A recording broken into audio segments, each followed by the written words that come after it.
Easy ഓർക്കിഡ്സിലെ ഒരു പുതിയ വീഡിയോയിലേക്ക് സ്വാഗതം. ഞാൻ നഫീസ റഹ്മത്തുള്ള.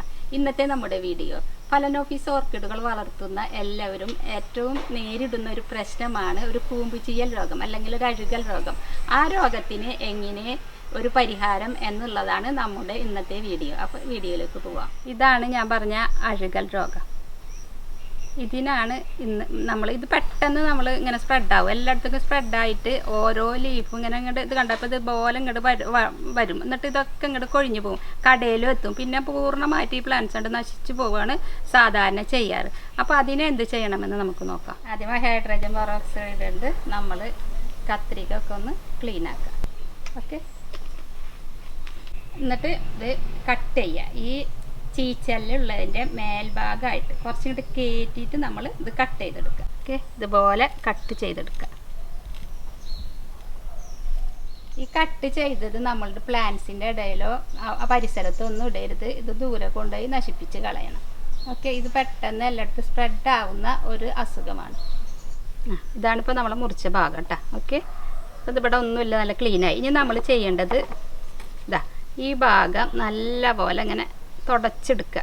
കാരണം ഇതിൻ്റെ എന്തെങ്കിലും ചീച്ചലിൻ്റെ വല്ല അംശങ്ങൾ അവിടേക്ക് എത്തിയിട്ടുണ്ടെങ്കിൽ അത് പൂർണ്ണമായിട്ട് ഇങ്ങോട്ട് പോന്നോട്ടെ. ഓക്കെ, നന്നായി ക്ലീൻ ചെയ്തിട്ട് കണ്ട ഇതിൻ്റെ നമ്മളുണ്ടായിരുന്നതൊക്കെ പോകുന്നത് കണ്ട. അപ്പോൾ ഇത് അവിടെ ഇരുന്നിരുന്നാണ്. ഇപ്പോൾ നമ്മൾ തുടച്ച കാരണം പോകുന്നതല്ല, നമുക്ക് കാണില്ല അത്. അപ്പോൾ അത് പൂർണ്ണമായിട്ട് നീക്കം ചെയ്യുക. ഇത് ആൻറ്റിബയോട്ടിക്കാണിത്.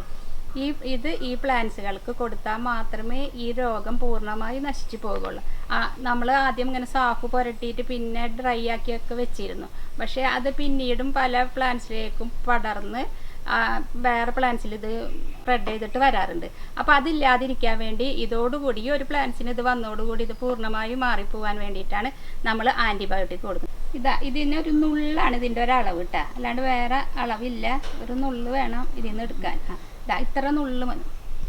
അതൊരു ലിറ്റർ വാട്ടറിലേക്ക് ഇടുക. ഇനി ഇതിന് സ്പ്രേ ചെയ്ത് കൊടുക്കുക. അത് ലീഫിലും വേരുമ്മലും എല്ലാം അടിയിലും എല്ലാം ആവുന്ന നിലക്ക്, ലീഫിൻ്റെ അടിയിലും ഒക്കെ ആവുന്ന നിലക്ക് നമ്മൾ പിന്നെ ഈ കട്ട് ചെയ്ത ഭാഗത്ത് എല്ലാം ഈ ആൻറ്റിബയോട്ടിക് കൊടുക്കുക. ഈ ആൻറ്റിബയോട്ടിക് 4 ദിവസം കൂടുമ്പോൾ കൊടുക്കണം. അങ്ങനെ 3 തവണ 3 പ്രാവശ്യമായിട്ട്. ഒരു പ്രാവശ്യം കൊടുത്ത് 4 ദിവസം കഴിഞ്ഞാൽ ഒരു പ്രാവശ്യം കൂടി കൊടുക്കുക.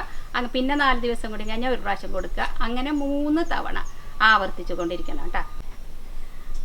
ആൻറ്റിബയോട്ടിക് കൊടുത്താൽ മാത്രം പോരാ, പിന്നെ ഹെഡ്വിൻ എന്ന് പറയുന്ന ഒരു മെഡിസിനും കൂടി കൊടുക്കണം. ഇതെന്തിനാണെന്ന് വെച്ചാൽ ഈ അസുഖം ഉണ്ടല്ലോ, അഴുകൽ രോഗം. ഈ അഴുകൽ രോഗം മറ്റുള്ള പ്ലാന്റ്സുകൾക്ക് കൂടി പകരാതിരിക്കാനും വേണ്ടിയിട്ടാണ് ഈ മെഡിസിൻ കൊടുക്കുന്നത്. അപ്പോൾ ഈ മെഡിസിൻ കൊടുക്കേണ്ടത് എന്താണെന്ന് വെച്ചാൽ ആൻറ്റിബയോട്ടിക് കൊടുത്ത പിറ്റേ ദിവസം, അതായത് ഇന്ന് ആൻറ്റിബയോട്ടിക് കൊടുത്തെന്ന് വിചാരിക്കുക.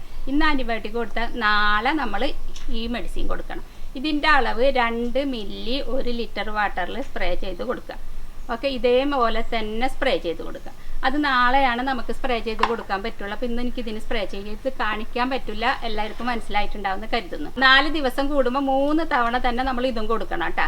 ഇതേ ആൻറ്റിബയോട്ടിക് കൊടുത്ത പിറ്റേ ദിവസം ഈ മെഡിസിൻ, അത് എല്ലാ പ്ലാന്റ്സുകൾക്കും നമ്മൾ കൊടുക്കുക.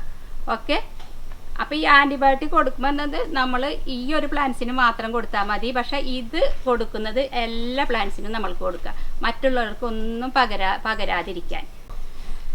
ഈസി ഓർക്കിഡ്സിൻ്റെ ഫലനോഫീസിൻ്റെ മെച്ചൂർഡ് പ്ലാന്റ്സ്, സ്പൈക്ക് വന്നു തുടങ്ങിയ പ്ലാന്റ്സ് നമുക്കിവിടെ അവൈലബിൾ ആണ്. അപ്പോൾ ഇത് ആവശ്യമുള്ളവർ നമ്മളുടെ വാട്സപ്പ് നമ്പറിൽ കോൺടാക്റ്റ് ചെയ്യാവുന്നതാണ് കേട്ടോ. അപ്പോൾ ഇതിൻ്റെ പ്രൈസ് വരുന്നത് 425 രൂപയാണ്. സ്പൈക്കൊക്കെ വന്ന് തുടങ്ങിയിട്ടുള്ള പ്ലാന്റ്സ് ആണ്. ഓക്കെ, അപ്പോൾ ആവശ്യമുള്ളവർ നമ്മളെ വാട്സപ്പ് നമ്പറിൽ ബന്ധപ്പെടാവുന്നതാണ് കേട്ടോ. ഇന്നത്തെ വീഡിയോ എല്ലാവർക്കും മനസ്സിലായി എന്ന് കരുതുന്നു. ഇതിലെന്തെങ്കിലും സംശയം ഉണ്ടെങ്കിൽ കമൻറ്റായി ചോദിച്ചാൽ ഞാൻ മറുപടി പറയുന്നതായിരിക്കും കേട്ടോ. ഓക്കെ, ഇനി അടുത്ത വീഡിയോയിൽ കാണാം.